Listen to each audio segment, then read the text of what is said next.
Hello and welcome to my channel. Today we are doing something simple. We are cooking rice.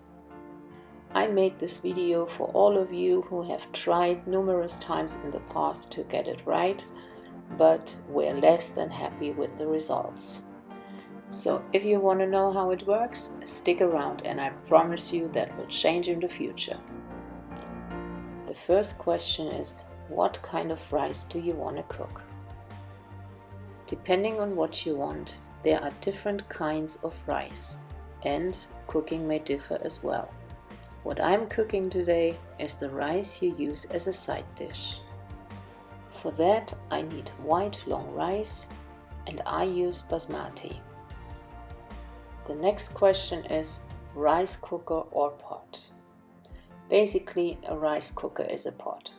The rice cooker just knows when to turn down the heat and when to stop cooking. So from all the different pots out there, please just use one which has a really thick and solid bottom and is able to keep the heat really well inside and comes with a translucent lid. The next question is, should I use water or broth? The answer is really simple. Broth adds more flavor to the rice, and if you use water, you just need to keep in mind that the water has to be really well salted. So the next question is, which pot size is the best? So I got 2 pots here and the same amount of rice, and let's just make the test. Ideally, there are a couple of layers of rice in your pot, and you can test that by sticking your finger in it and just rubbing the bottom. And if you can see the bottom, that's not good. This rules the pot out. It's too big. I do the same with a smaller pot, and voila, I can't see the bottom, so this pot is good to go. One of the most important things is to build up the steam, and for that to happen, we have to keep the lid closed all the time.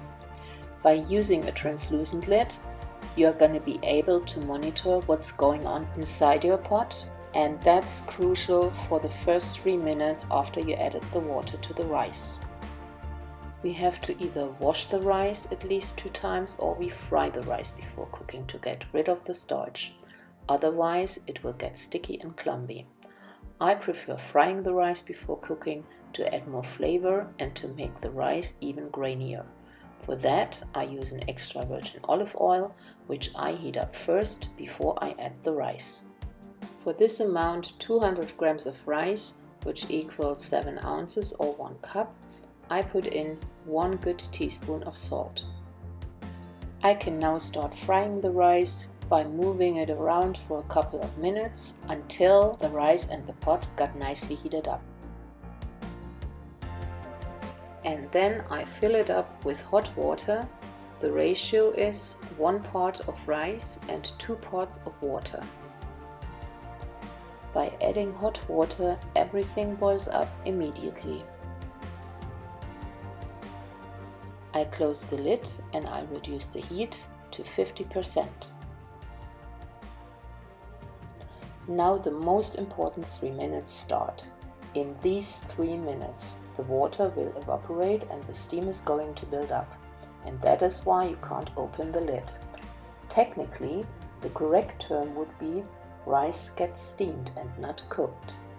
I just monitor until the water bubbles are almost gone, and then I turn down the heat to 20% and let the rice rest and steam. So this is what the rice looks like after 3 minutes. I still can see little water bubbles, but they get smaller by the second. 20 seconds later, no bubbling anymore, just the little holes in the rice. That tells me now is the right time to turn down the heat to 20% and just let the rice rest and steam for 15 to 20 minutes. In the meantime, I prepare the salmon, which I season with pepper and salt. 2 slices of lemon, 1 rosemary sprig and thyme add to the flavor in the pan. I mix the olive oil with some butter and then I fry the salmon for about 4 minutes on each side.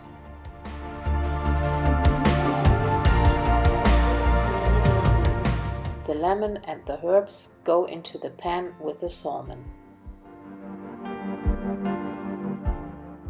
So now the salmon is almost done, and now it's time to lift the lid. The rice steamed for nearly 20 minutes and has grown 3 times. You can easily check if the rice is dry enough by moving it a little aside. If it looks like this, then it's good to be served. If it's still a little too wet, just move it back carefully, put the lid back on and check again after 5 minutes. And now comes the fun part, to fluff up. The rice is as I wanted it to be. Fluffy, grainy, not sticky at all. Just the perfect rice to be served as a side dish. So that's it for today. If you liked this video, please give it a thumbs up and leave a comment to let me know how you used to cook your rice and what you want to see next. If you are new to this channel, please subscribe for more videos and don't forget to click on the bell to not miss out on the next one. Thank you for watching and I'll see you next time. Bye bye!